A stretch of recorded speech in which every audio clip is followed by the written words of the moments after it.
Coming up on Citrus TV News, Citrus TV's continuing coverage of an email to faculty revealing a possible change in class schedules. Our Brendan Tierney is live. And Hurricane Michael hits the Florida Panhandle. We have updates on the worst storm to hit the area and how people are handling the weather. And dozens of people in Kenya are dead following a bus crash. Find out why the driver lost control of the vehicle. Citrus TV News starts right now. This is Citrus TV News live at 6, your campus news leader. Today, the SU Senate convened in Maxwell Hall auditorium for their monthly meeting. Good evening. I'm Jack Watson. And I'm Noah Eagle. According to their website and several sources, the Senate was expected to discuss potential class changes. On Tuesday, Citrus TV obtained an email sent to faculty members with details on the changes the Senate is recommending. Chief among these is optimizing the school week by moving more Friday classes. Citrus TV reporter Brendan Tierney joins us live outside of Maxwell Hall with continuing coverage. Brendan? A draft. Jack and Noah, that's what Provost Michelle Wheatley says the email sent out to staff about changes to the academic weekly schedule is. Now, earlier today, about an hour ago, Michelle Wheatley was alongside Chancellor Chen Siveru at the October University Senate meeting. She says the plan developed by the Academic Affairs Committee was started last fall and is still just that, a plan. The Student Association was asked to provide input throughout the plan's development, but was unavailable. However, SA leaders this year, Gufran Saline and Kala Rosenblum, say they did not know about the plan until Citrus TV's story aired last night. They say the plan will likely have negative effects. But I really don't believe that changing the academic calendar and the academic schedule will have the impact that it seems like they expect. I mean, from students that I've talked to, there's a lot of confusion and there's a lot of negativity towards it, so this could potentially have a very negative or detrimental effect on student life.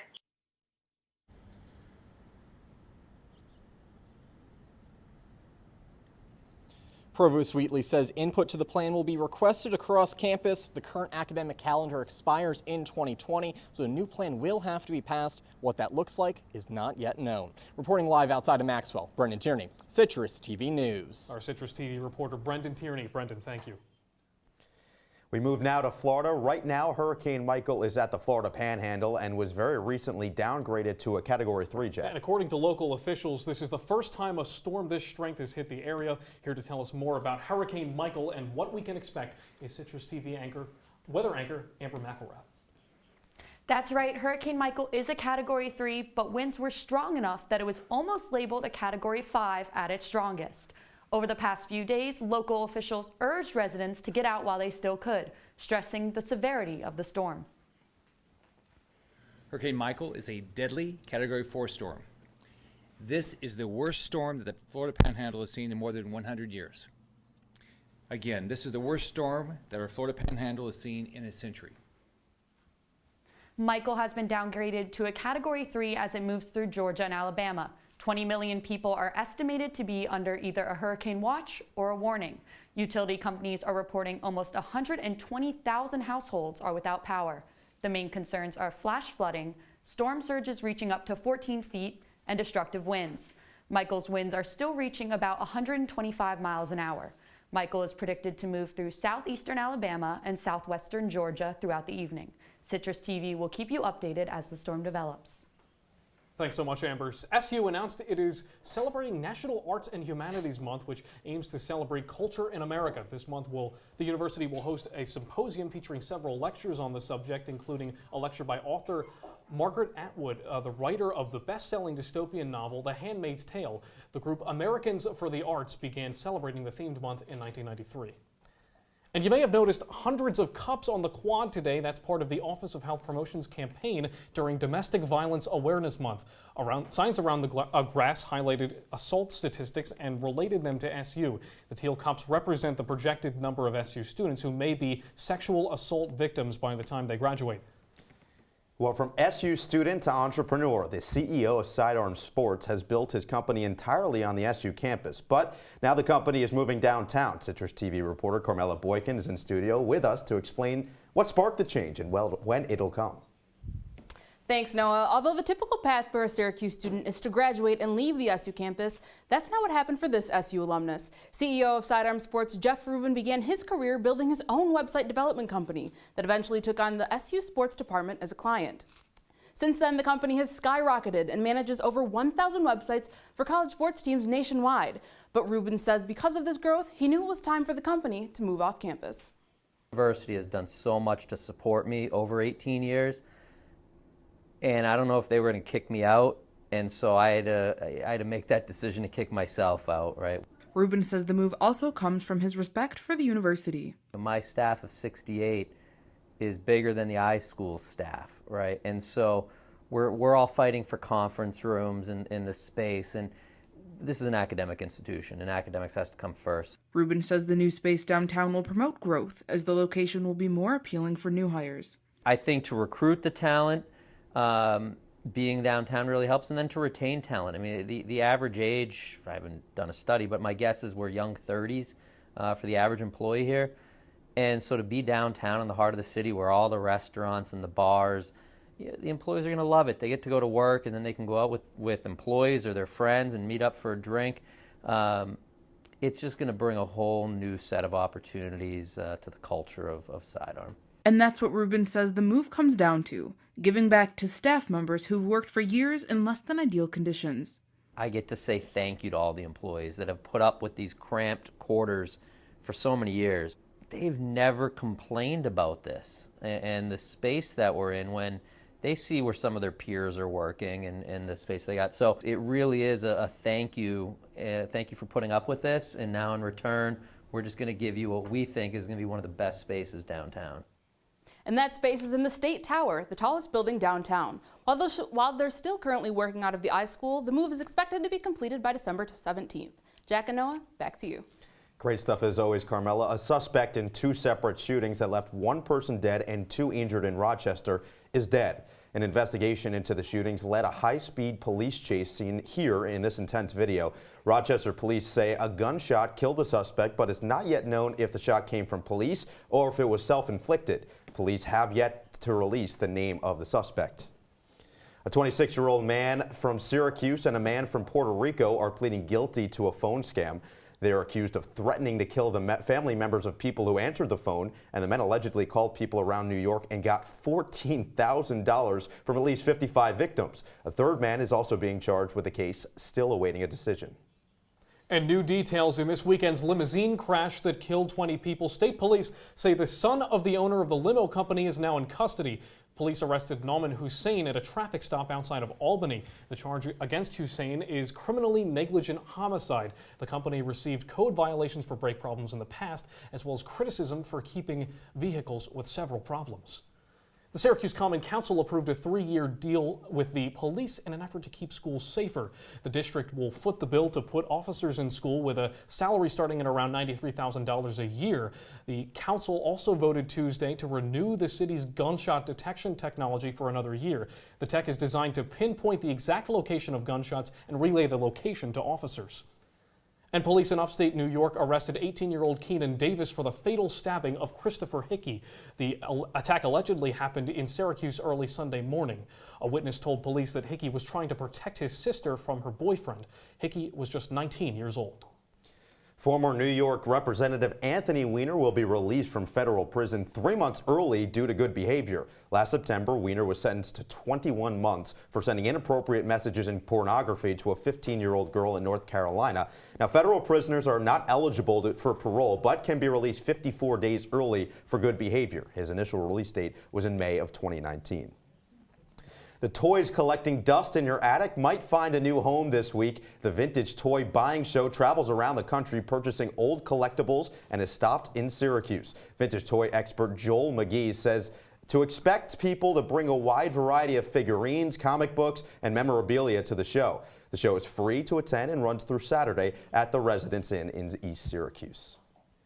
No, I think I've had just about enough of this sporadic CNY weather. I mean, it was in the 70s today. I mean, it's October 10th. I mean, mostly for me, Jack, I'm just done with sweating. I don't like sweating. I'd rather go for cold weather. Amber McElrath, tell me it's coming, please. Yeah, guys, it's supposed to be October. The leaves are changing. It's supposed to be a little chilly outside, sweatshirt weather. But unfortunately, unlike the leaves, the weather in Syracuse isn't changing very much.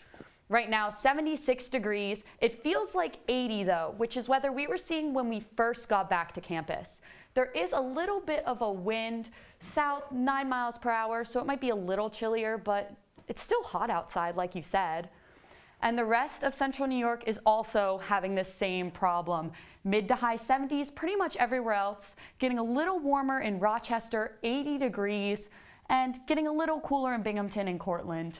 I'll have more coming up in my full weather forecast. Back to you guys. Thanks so much, Amber. Coming up, USA Today faces criticism after publishing an op-ed by the president. What the media watchdogs are saying. And a deadly bus crash in Kenya. We have all the details. Stay tuned. Leaving hot coals improperly extinguished can cause a wildfire. Hey guys, it's Smokey! It looks as if Smokey is going to use the drown, stir, drown and feel technique. After the first drown, a good start. Next, another drink. And finally, a close feel. Is it cool? Okay. Yeah. Hey Smokey, catch! Oh, my bad, Smokey. Only you can prevent wildfires.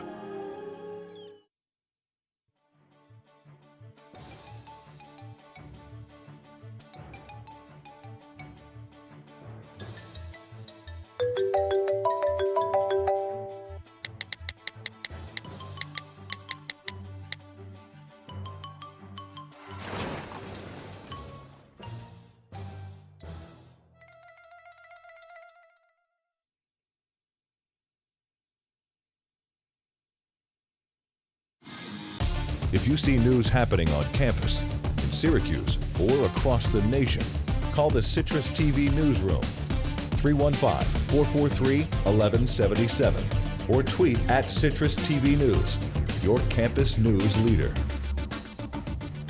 Welcome back to Citrus TV News. This morning, the USA Today published an op-ed by President Donald Trump. The president's article alleges that the Democratic plan to provide Medicare for all will end the program altogether and hurts senior citizens. The newspaper is now under fire for publishing the op-ed, according to reporters and media watchdog officials. The op-ed has several insurances and falsehoods. One journalism professor called the decision to publish the article journalistic malpractice.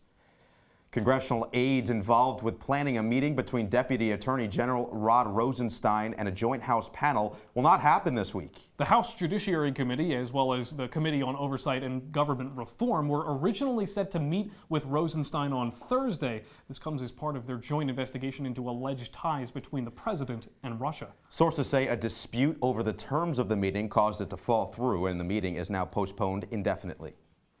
U.S. stock took a massive dive today as technology stockholders sold their share in droves.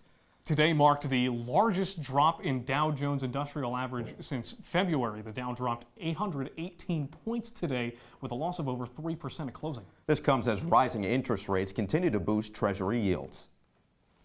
As the economy steadily grows, inflation seems to be under control. That's right. The Labor Department is reporting that PPI, in other words, how they measure inflation before it gets to consumers, went up by just over 2.5% since last year's numbers, which is the lowest increase in inflation since the beginning of the year. The latest numbers go against the overall trend of the year, which shows that inflation has slightly increased throughout the year.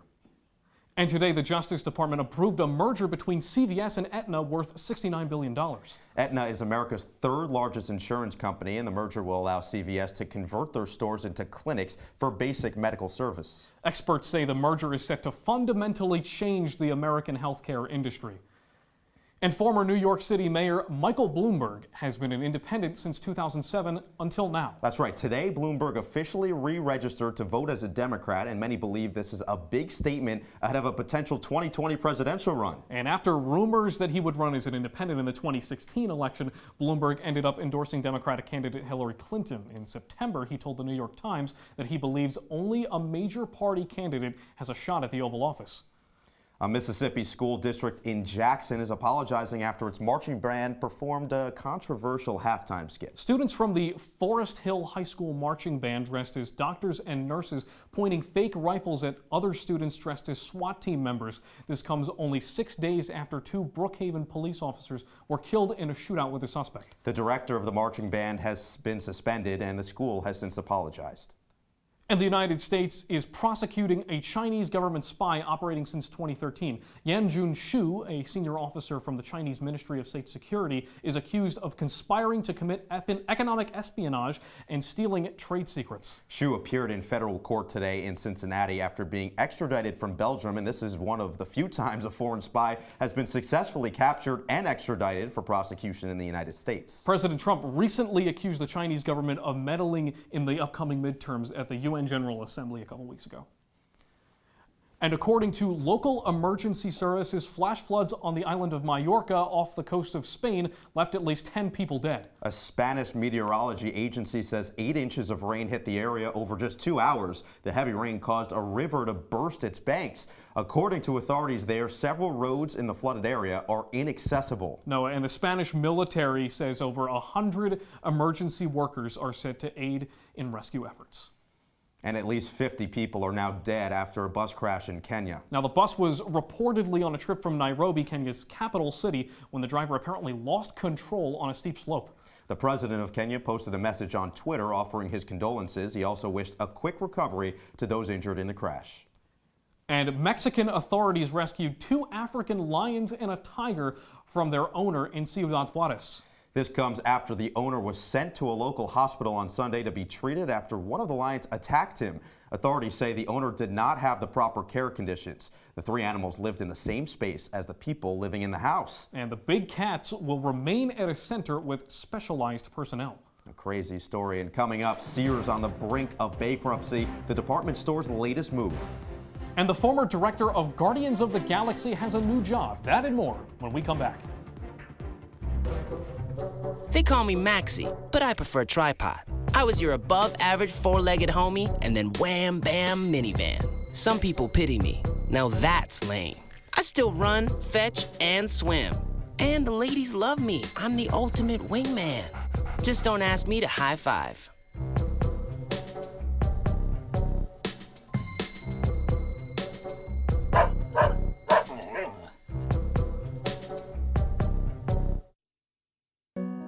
They said a bottle was just a bottle.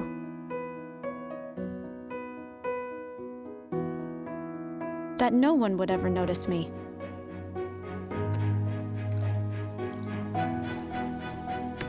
But I knew I could be more.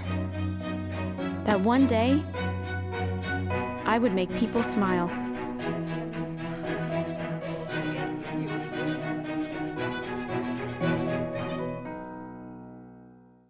Patriotism.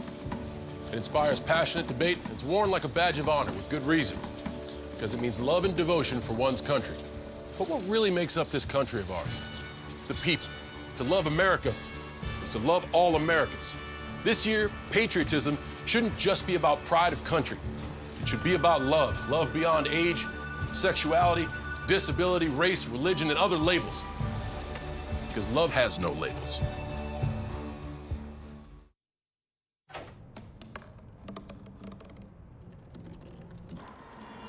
Everybody has a dream.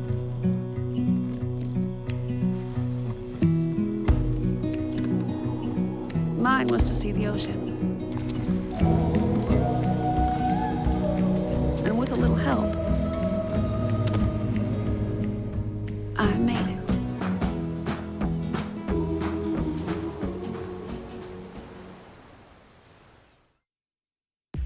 From the Citrus TV Weather Center, this is SU's most accurate weather forecast. Welcome back to Citrus TV News. I hate to rain on your parade, but it actually is going to rain tonight. So those clear skies that we were seeing today, they're going away. 68 degrees tonight, 40% chance of rain starting at midnight. So as long as you get home before midnight, you should be able to avoid the rain.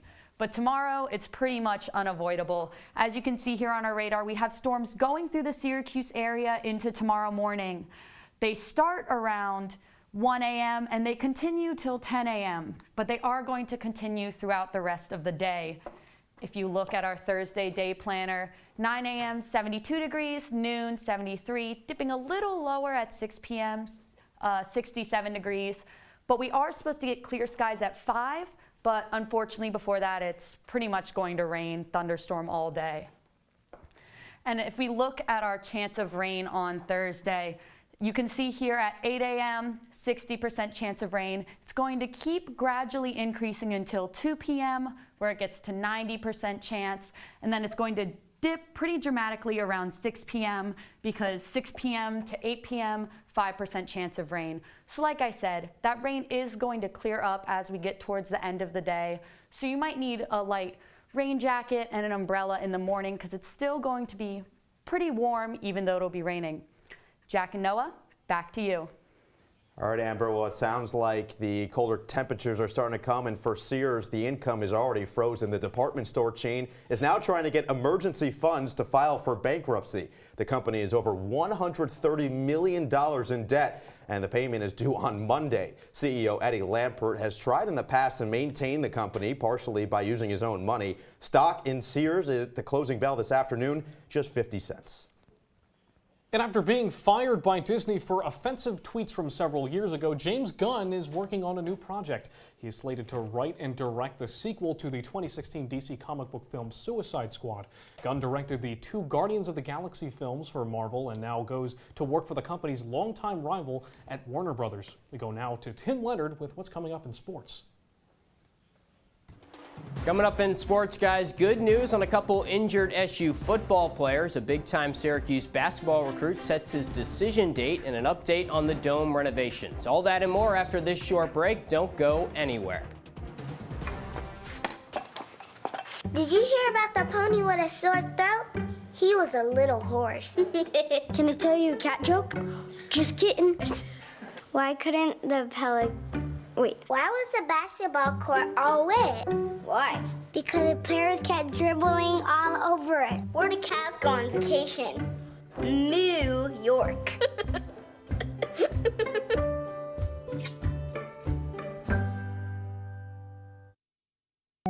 They told me a bottle couldn't dream. That I would never become a superhero.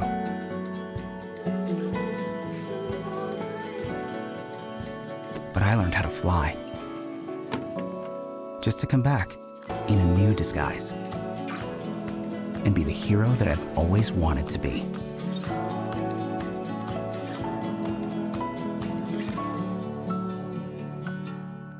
Hey, look, it's those guys. Are you good to drive? I'm fine. How many did you have? I should be fine. You should be. Go and step out of the vehicle for me. See ya, buddy. Good luck. So turns out, buzz driving and drunk driving, they're the same thing, and it costs around $10,000. So not worth it. There's one thing you can never have sex without. It's not something you buy. Or something you take. In fact, there's only one way to get it. It has to be given to you, freely. It's consent. Because sex without it isn't sex. It's rape. Consent. If you don't get it, you don't get it. It's on us to stop sexual assault. Learn how and take the pledge at itsonus.org. And now, your CitrusTV Sports Report. Welcome back. I'm Tim Leonard with sports. The first 4 games of the Syracuse football season went swimmingly. They were undefeated, had the best start since 1991, and were knocking on the door of the top 25. After back-to-back narrow road losses to Clemson and Pittsburgh, though, things have completely changed. With the bye week this week, head coach Gino Babers has a simple message for his team. Stay together. 4-2 with a heck of a chance to be 6-0. Both games we had the lead going into the fourth quarter. This football team's not done. It hurts. Those guys are young men, and old men. We take it really hard. But we got to learn from it, and that bye is coming at a good time. Tight end Ravion Pierce and defensive back Antoine Cordy are 2 of those players banged up. Coach Babers said both are making good progress health-wise during the off week. SU has back-to-back home games on the calendar after the bye week. First on the 20th, 1-3 North Carolina comes to town. It will be the first time the Orange have faced the Tar Heels since joining the ACC. Kickoff from the Dome is slated for 12:20. Speaking of the Dome, we're one step closer to that new roof. Today, the City of Syracuse Planning Commission approved the university's roof replacement application. Given the $118 million investment, the green light to continue to go forward. Remember, outside of the new roof, air conditioning, new bathrooms, and better Wi-Fi are all set to be added. All these new features are expected to be completed by fall of 2022. The Crunch are in action tonight. Syracuse is in Rochester for its second game of the season. The Crunch are 1-0 on the early season after topping the Hershey Bears 3-2 on Saturday. The Americans, on the other hand, are 0-2. These two teams met in the preseason with Syracuse losing 4-1. Puck drop at 7:05 tonight. Then the home opener from War Memorial Arena is slated for Saturday night against Charlotte. In SU basketball news, we will soon find out if prize recruit Joe Girard is coming to the 315. The all-time leading scorer in New York high school basketball history is set to make his decision this Sunday night. His choice will be made at Glen Falls High School, where the senior currently plays football and basketball. Syracuse is in Girard's top 6. Other schools in competition include Duke, Boston College, and Notre Dame. Girard would be the third commit of the 2019 class for Jim Boeheim and company. Just 2 more preseason games left for the Nets. Brooklyn faces Toronto tonight in Montreal as a part of the NBA Canadian Series. Alan Crabb has been ruled out tonight. The Nets starting shooting guard sprained his ankle in the first period of their preseason game Monday night. Kenny Atkinson did announce X-rays are negative for Crabb, though. Tip-off at 7 p.m. The Nets' first regular season game is a week from tonight.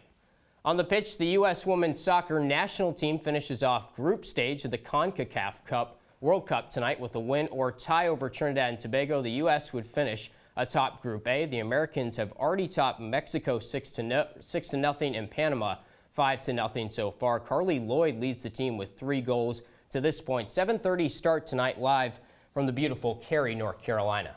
All right, Tim. Well, it's an exciting week because Syracuse basketball is on the way back. This Friday, orange versus white scrimmage, the first look at the team. What are we expecting? Oh, this is going to be a good team this year. All 5 starters coming back, plus a very strong recruiting class for Jim Boeheim and company. They announced the top 25 so far this year. They haven't announced the official one, but they came out with some preliminary rankings on NCAA.com, and they have them at number 12 right now. Wow. And Tim, let's move into baseball a little bit. Rough loss for the Yankees last night. Their season ends. A lot of the Yankees fans out there, sensitive topic, I'm sorry. But how does the American League playoffs look with the Astros and the Boston Red Sox? Well, these are the 2 teams that I guess we expected at the start of the playoffs. 2 very talented teams, and now it's just going to come down to the pitching, as it always does in the postseason. Tim Leonard, fantastic as always. Thanks so much. Thanks, guys. Don't go anywhere. Citrus TV. We'll be right back.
That's all for Citrus TV News. Be sure to follow us on Twitter and Facebook at CitrusTV News. For Noah and everyone here at Citrus TV, I'm Jack Watson. Have a great evening.